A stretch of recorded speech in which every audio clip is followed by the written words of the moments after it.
All right, it's good to be here. I'm going to step back and give you a very big picture overview of the space program. This is work I'm doing that spans social science, policy, ethics, law, as a Udall fellow this year.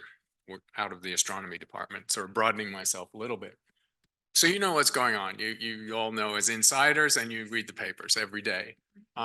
So what are the concerns? Because the public, when they're asked about what's going on in space, the commercial space sector and so on, they will express some concerns. Billionaires with boy toys, that's a common one, of course, given that the two richest people on the planet are the CEOs or bosses of the two biggest and most effective private space companies. We have big problems here on Earth. If I poll my millennial students here at the U of a third to a half of them say we shouldn't be doing that. We have way more going on Earth that we need to take care of. This is a distraction. It's expensive. We shouldn't do it. That's what people say. We also know that it's a tough place. Space is brutal. It was never designed for humans. And space scientists and astronomers, for decades have been debating this, human space flight versus robotic. And the robots just do a better job. They're 20, 30 times cheaper. They don't have to eat. They don't have to be protected. If the robot dies, boo-hoo, but there are no funerals. So better and cheaper with robots. That's always been clear. Space junk, now a big problem. And then the social concern that is expressed quite pungently by some people, that as we move into space, we will revisit the sins of colonialism, of the expansion of a dominant power into supposedly unexplored and uninhabited areas. Fair point. So I went to some data. It's always good to start with data. And I put together, since people like to make the analogy, since space is for tourism and recreation, let's do it directly. So this is the median cost of movies and space missions, and they're outliers, expensive and cheap, for the whole history of the space program. And you can imagine what your favorite movie is on this chart. Ben-Hur was expensive in its day. Godfather was a deal. Heaven's Gate, disaster, etc. I'm a Scot, Train Spotting, great movie, very cheap, and so on. So the point here is that these curves cross. The median movie now costs more than the median space mission. The analogy is legitimate.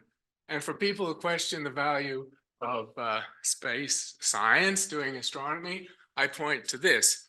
If you have of order $250 million burning a hole in your pocket, you can go to James Cameron and have a really good movie by a famous director about life on an exomoon. Or you can fund the Kepler mission that found hundreds of Earth-like planets and did the science. So take that to the public every time and say, it's worth it. It's a really good deal. We can do both. We can have good movies and we can have space missions. This is maybe a little forced. You can decide for yourself, but I can analogize the history of space to the internet. A pioneering phase, you won't know who that is, J.R. Licklider. He wrote a white paper for the RAND Corporation in 1960 that incredibly visualized the current situation. Data in the cloud, handheld devices of enormous power, impossible really to imagine how he could have done that. Incubation by the military-industrial complex, first email were only military contractors or people working with government agencies, and then moving into the research sector, of course, the first web browser emerging out of CERN and so on. And then 1995, Big Bang. Hard to retroact our view of the internet. 1995, strange company that wanted to sell books online. Amazon was founded. Two grad students at Stanford figured out search. And the first internet service providers were founded, all of which are out of business now. So could you really, in 1995, visualize that this will be a $3 trillion part of the world economy? Maybe not. And in space, same thing. Robert Goddard, a tiny little liquid rocket, which is just still a cousin of all the rockets that are being used. We really haven't moved on from chemical energy. It's been optimized, but it's a sort of old style technology. Will never get us out of the solar system, just to be blunt. Incubation by the military industrial complex, some ugly stories there. Wernher von Braun smartly surrendering to the Americans rather than the Russians, who spirited him back and expunged his Nazi connections. He had the blood on his hands of 8,000 middle work slave workers, and he killed 7,000 of my countrymen with his V-2 rockets, and that was all just wiped away so he could be head of Saturn V and NASA. And then the research arena with the space station and the shuttle, pretty expensive models for working in space. And so I'm going to speculate that not in a singular moment like 1995, but sometime right around now is the Big Bang. And by my analogy, can we really predict where it'll be in 20 or 30 years? It's moving very fast. The legal issues are interesting. There have only been 2 international space treaties with UN signatories. The really crucial one was the Outer Space Treaty, which banned weapons in space. And that was signed by all the major powers, except a few rogue states. But then the only other treaty has been the Moon Treaty of '79, which was not signed by any of the major spacefaring powers and still hasn't been. And it also only dealt with government actors. It was mute to private individuals or corporations, which is what the game is now. So there is essentially no legal framework. The UN has a working committee that's been painfully moving forward on this issue, along with space junk issue and so on. It's agonizing. I mean, we're not within sight of any new space treaty as we speak, even though these working committees have been going for a decade or more. So the legal, it's a wild west, just to put it bluntly, out there. There's no ownership issues, rights, rights of workers. You're going to have slave workers in space, maybe. What's it going to be like? Who gets to decide? At the moment, nobody gets to decide. The space junk issue is clearly bad. It's a tragedy of the commons where nobody wants to take responsibility for the degradation of something that everyone is benefiting from. And so, but now it's fully in front of us as a problem. In 1979, a NASA contractor laid out the Kessler scenario, which is the exponentiation of collisions and small amounts of space junk to the point where low Earth orbit becomes unusable. That was a very implausible scenario in 1979. It's now a somewhat plausible scenario because you have 2 trillion pieces of space junk that are the size of a grain of sand, and the kinetic energy of a grain of sand moving at 17,000 miles an hour could ruin your day. So it's not just the big stuff, it's the small stuff. And the mitigation strategies are very difficult. And really, there are not very many of them underway at the moment. So everyone's taking a deep breath and wondering, how are we going to deal with this? And are we just going to ruin the whole thing just as it gets going for everyone? The contamination issue is serious, both forward and backward. And NASA, to its credit, has been taking this seriously for some time. Spacecraft essentially sterilize themselves. We try not to leave too much junk behind when we go to Mars, although there's always some. You know, the moon, for those of you who know, has about 350 kilos of human waste just sitting there in bags on the moon. I mean, it's pretty nasty what was left behind on the moon, because you didn't want to bring that back. It was rocket fuel. You're gonna do as efficiently as you can. So we're going to be very careful. If the Mars sample return happens, who knows? $11 billion. That's $700 million an ounce. That's pretty expensive stuff, you know. And Mars sample return is now heading for a James Webb type price tag. That will go back to Johnson Space Center, the level 4 biohazard containment facility where the moon rocks are. So we're going to be fairly careful with contamination. So that issue at least is in view and being, you know, I think reasonably addressed.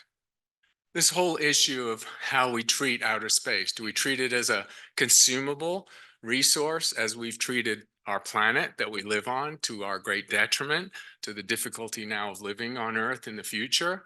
Or do we actually preserve it? Do we think that these extraterrestrial bodies have intrinsic value and they should be preserved? And again, who makes that decision when there's no legal framework? So we're faced with this dichotomy. Is it going to be a manifest destiny arc, or is it going to be a national parks type model? It's all up for grabs right now. These things haven't been decided. But the future is here. Here's the history of the whole space program, government players, the United States and the Soviet Union. Russia is now sort of fairly moderately poor second world country with an antediluvian space program. The rivalry now is with China. China is going to put more objects in Earth orbit than anyone else next year. They're going to have 100 launches to Earth orbit, just China. So that's the new rivalry. That's the new superpower rivalry. And because their space program is part of their military industrial complex, there's some anxiety that the Outer Space Treaty will be honored and that there'll be no weapons in space. To his great credit, Dwight Eisenhower, as president and a general, when NASA was founded, he went against the advice of his other generals and insisted that it be an open civilian agency. There was strong pressure for that not to be the case. And so NASA is a public agency, despite the conspiracy theories. The budgets and the books are open. You can read any document you want.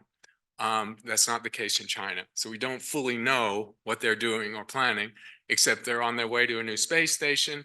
They have very aggressive plans for the Moon and Mars bases that will probably make them the first to go to those two places. And it's a homegrown program. They may have started by copying Western technology, but they have their own Long March 5, 6, and 7 rockets are extremely sophisticated. And then, of course, we have the private sector, and that's come up strongly in the recent years. And the future really is here, because last year and then this year will set the record for launches to Earth orbit. So the thing is literally and metaphorically taking off. So these issues that are raised by the burgeoning space activity, they can't really be ducked. They're legislative policy issues.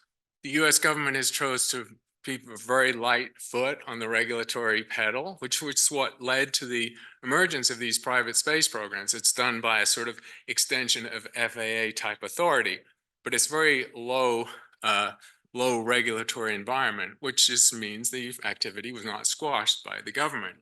But it still means that people can do more or less what they want. Here's the cost of launching Kilo to Earth orbit. And the dramatic thing there is an order of magnitude drop in the single decade caused mostly by SpaceX and Blue Origin. That's a very dramatic improvement.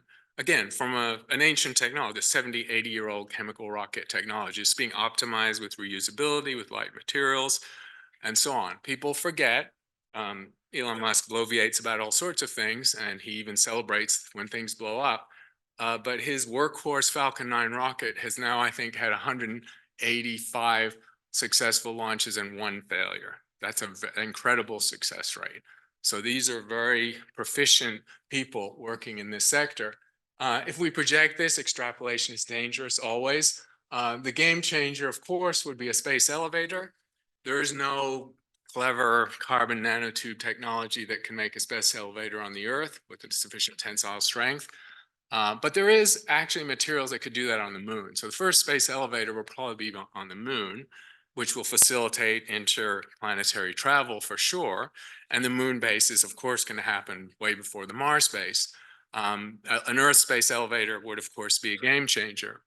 Arthur C. Clarke, who was one of the visionaries behind Space Elevator, he was asked 40 years ago, when will we have a space elevator? And he said 20 years after everyone stops laughing.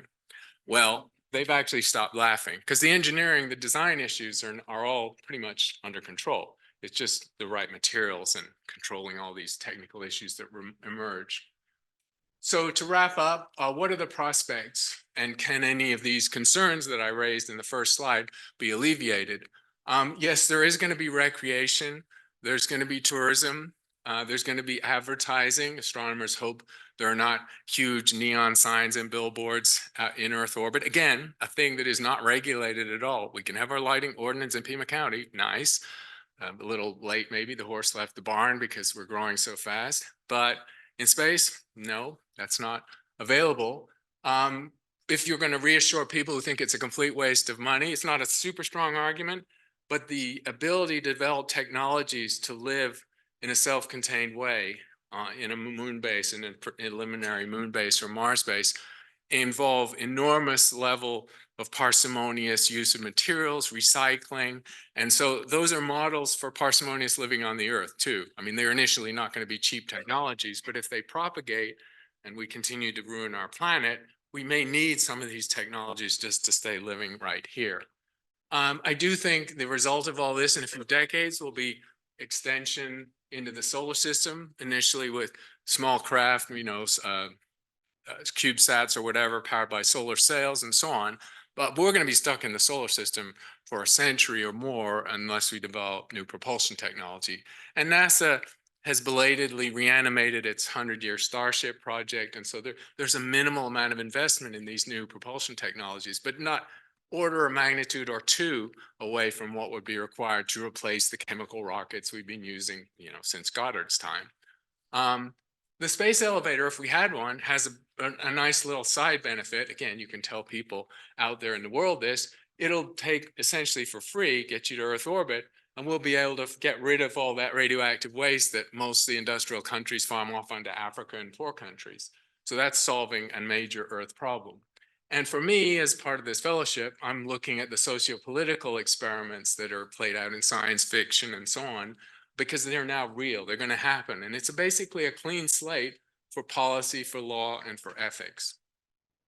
Thank you. Thanks, Chris. We have time for a quick question. Oh, got a couple.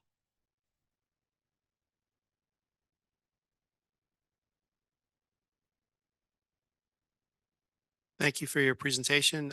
Given your study in this arena, I'm interested in what your personal views are regarding Russia and China respecting the no weapons in space, given some of the intel that we've had on what they're working on. Over. Hard. I mean, we have a lot of surveillance capabilities. So, we've been able to image satellites down to the centimeter level, and so you can diagnose what's up there.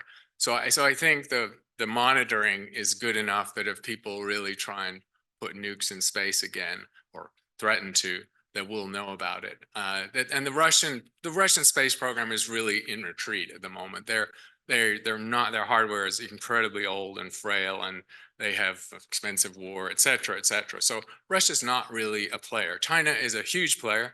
Their space program was growing at the rate of their economy for 20 years. Their economy has bent the arc a little bit, but that's like a doubling every 5 or 6 years.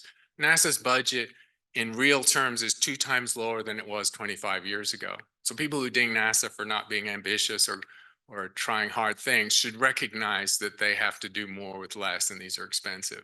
But yes, the weapons in space is a serious issue, and it's just going to need surveillance to make sure, because these countries all signed this treaty in '65. That one is still valid. Talk. How do you see the dynamics continuing? Do you see this as sort of remaining as a multipolarized world, or will there be even any agreements at all between the powers? I think for space junk, for debris, there will have to be agreements, because you're not going to get mitigation strategy unless you spread the cost of that. And the ESA has some new technologies they're trying to prototype in the US too, but the other players will have to be involved. So it will be multipolar. I mean, the US still collaborates extensively with Europe and with Japan and with some of the emergent powers like India and Brazil. So that's a large umbrella of very cooperative powers, space powers, and countries on all manner of space things. The Chinese stand alone. They are doing their own thing. They're not beholden to anyone. They don't feel accountable to anyone. And so that's the concern.